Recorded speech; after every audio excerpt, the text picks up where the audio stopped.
back to my channel. My name's Lisa Jane, and if you are new here, I would love for you to subscribe down below or just interact with these videos so that I can reach more people.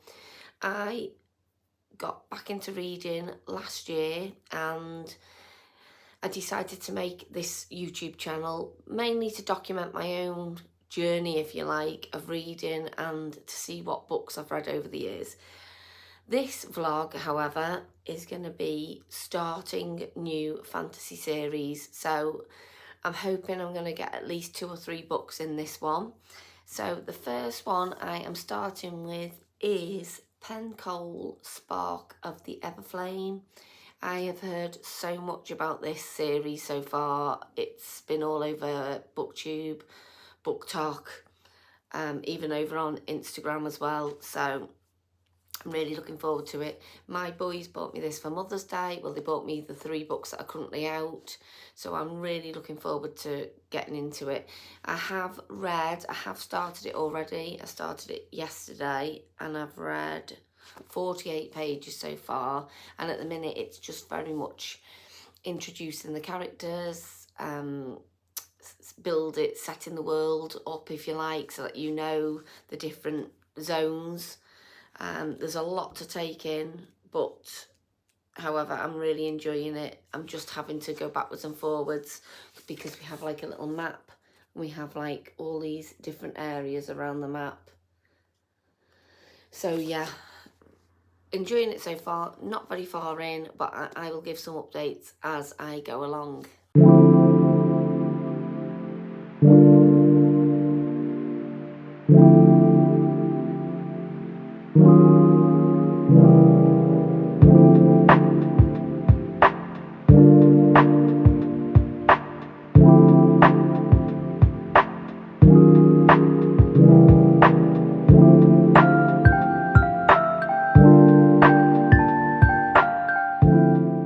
Pencoal, this is a new author to me, and the way she describes everything is just, it's just so descriptive, and you can really envision it in your head.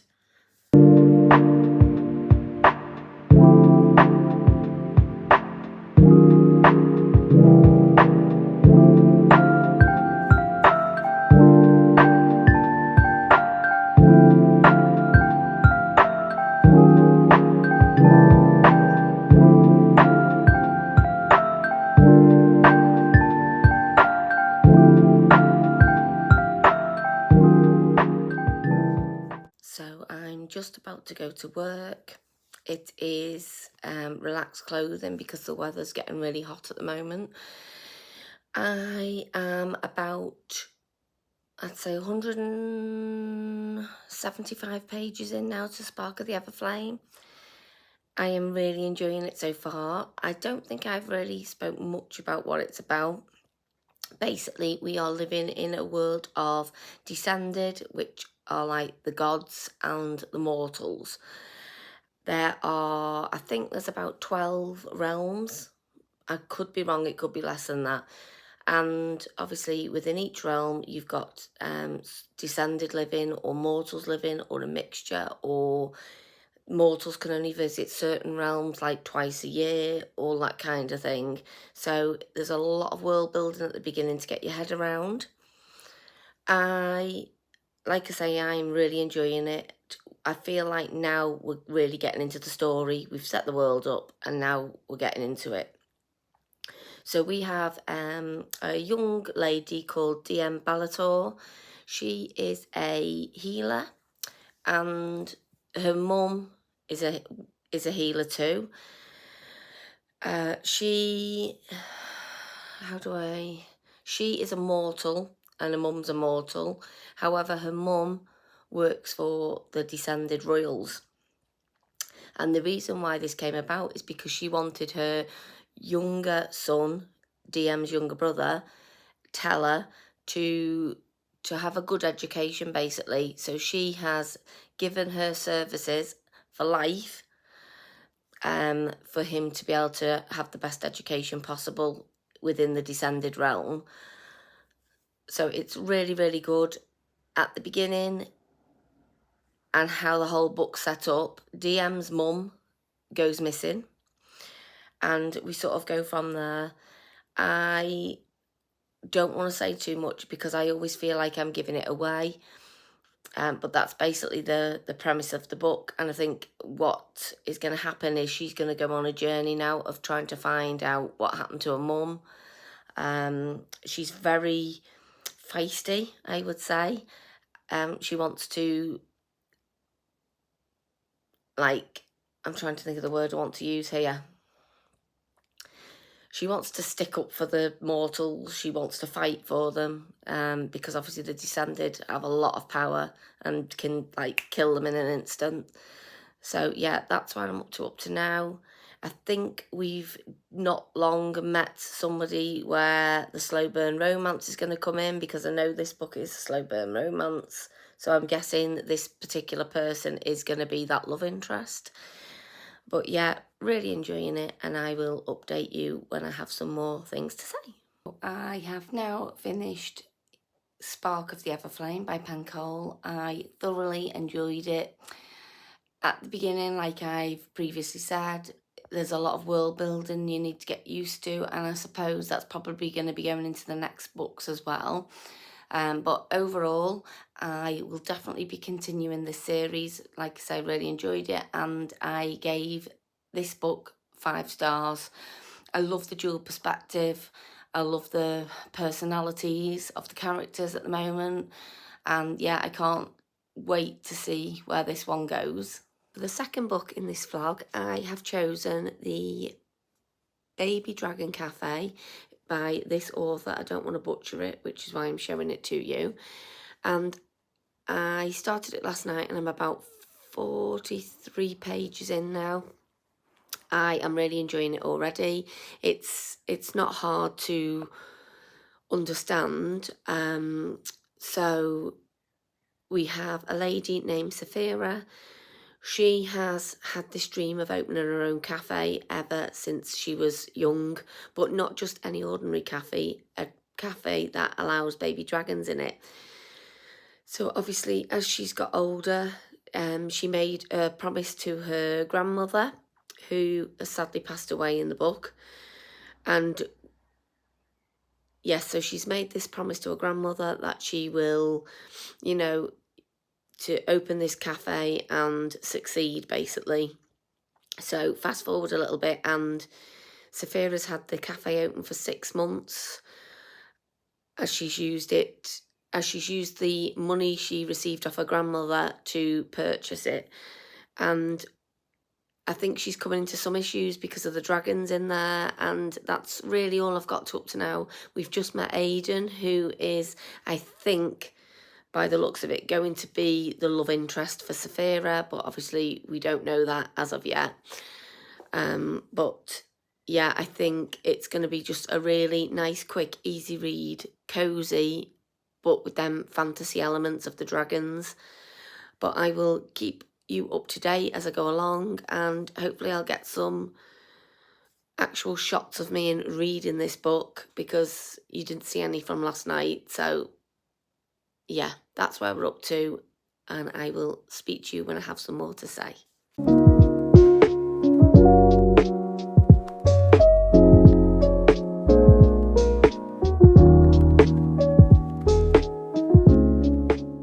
So last time I spoke to you, I had started the Baby Dragon Cafe.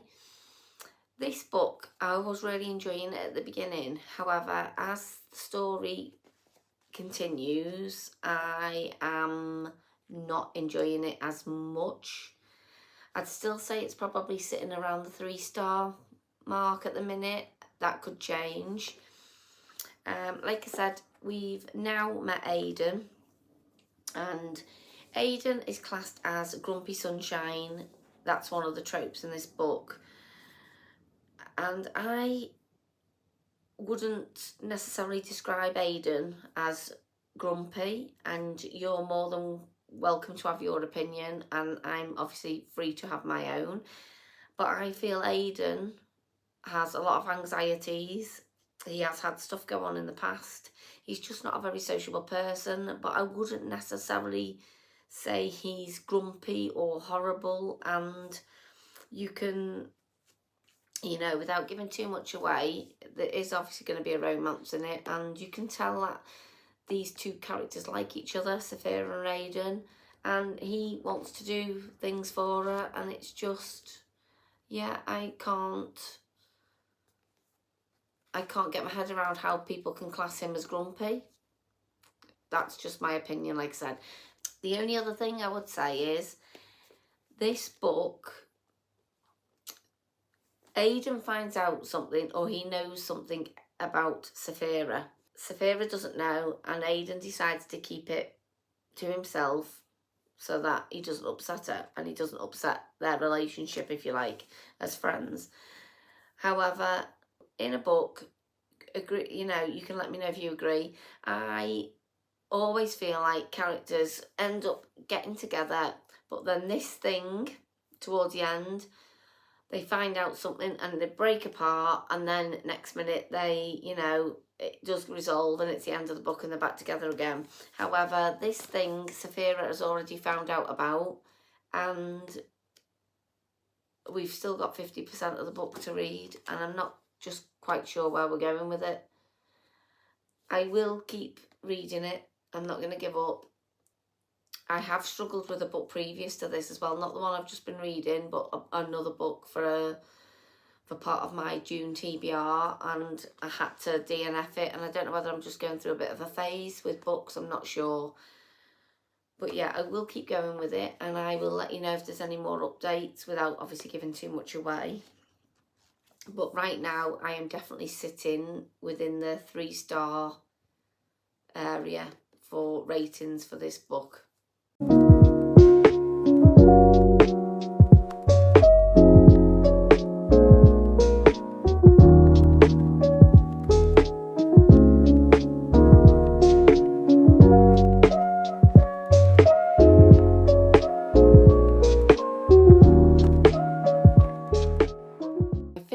The Baby Dragon Cafe. I am definitely going to stick with 3 stars. It is okay, and you know, the ending probably was a bit different from what I expected, but I'm not sure whether I'll be continuing this series. I think at the moment it's going to be one that I'm going to DNF, sadly. I don't know when the next book's out, actually I don't think it's out yet, but if you have read like an art copy of the next one, or like I said, I don't think it's out, please let me know what you think of it. But I think for now, this series I will be not continuing. The third and final book I'm going to be reading in this vlog is going to be a new author to me. I've not read from this author before, and it's called The Coven. And I think this is a relatively new book. I chose it in my June TBR, and obviously it's going to be made into a series. I'm not quite sure how many books there's going to be. I think it's at least a trilogy. But this is about a girl, or a lady named Willow. She never thought she'd accept a place at Hollows-Grove University, the secret and prestigious institution where the best and brightest of her fellow witches learn to wield their magic.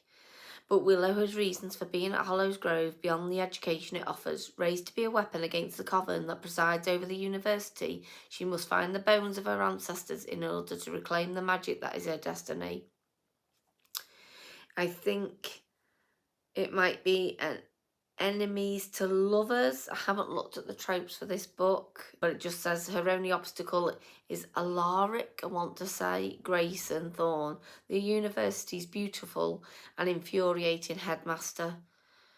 So, like I say, I'm not quite sure of the tropes yet, but I was quite eager to give this one a go. It's got just a little quote from someone at the top, and it just says, the romance sizzles in this spooky paranormal world. So we will see if I like this one, but I was intrigued by what it said on the back, and I love anything with witches and magic and things like that. So yeah, I'll start it and then I'll catch up with you when I'm a bit further into the book.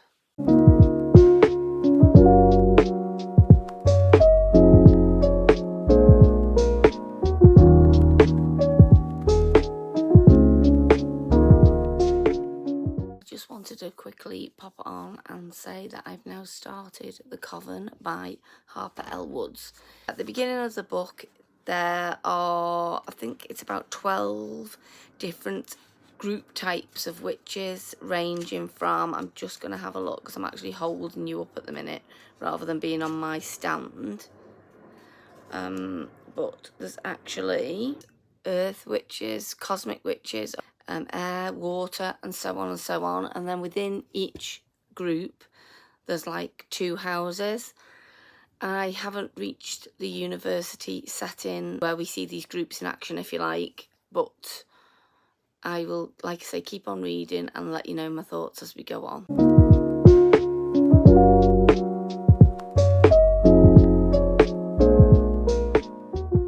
Coming from outside, it is roasting today and I just couldn't sit out there much longer. I suffer with headaches quite a lot, so I had to come in for a breather. Please excuse my hair. I've literally just shoved it up today because I like to wash it fresh for work on a Monday. I just wanted to catch up with you over The Coven by Harper L. Woods. This book, I'm not sure if I've said it already, but I am enjoying it, but I can't make my mind up at the same time. So basically we have this young girl, she's 20, called Willow Mediza. I think it's Mediza or Mediza, however you want to pronounce it. And at the beginning of the book, her mum passes. Now her mum is a witch and she escaped this group called The Coven at Hollows-Grove University, and basically she said she died and she hadn't, and then she went on to lead a life undercover, if you like, just with spells, and managed to protect Willow at the same time. But as soon as she dies, Willow and her, I don't know if her younger brother does actually, I think it's just Willow, the Coven can see Willow again, so they go after Willow to take her to this university because they want to put her through what her mum was supposed to do. However, Willow needs to go to the university for a completely different reason, and that is, like I said at the beginning, to find the bones of her ancestors so that she can reclaim her magic. So yeah, she's now at the university. It's dual perspective, so we are going from Willow's perspective to the headmaster's perspective, who is Alaris Greythorn, and obviously there's tension there and things. So it is good, but it's probably around the 3.5 mark for me right now. I'm just not sure where we're going to go from there. The final book in this vlog was The Coven by Harper L. Woods. I have given this book a 3.5 stars. I really enjoyed it in the end, and I know I say that a lot, I really enjoyed it. I love dual perspectives, and again in this book we see the perspectives of the headmaster and, oh god, I can't think of her name already, Willow. And yeah, the ending, I had to try and get my head around what was happening at the end, but I worked it out, and I will be continuing the series because I think there's going to be a lot more coming in it. So yeah, we'll be continuing The Coven. Oh, it's called Coven of Bones, this trilogy. I think it's a trilogy. It's Coven of Bones, and it's The Coven, The Cursed, and something else, I think. But yeah, I will be continuing, and I gave that book 3.5 stars. That brings us to the end of this particular reading vlog. I hope you enjoyed it. Please let me know what you think. I don't do these style vlogs very often, and it'd be good to get your feedback. And I hope to see you in my next video. Bye.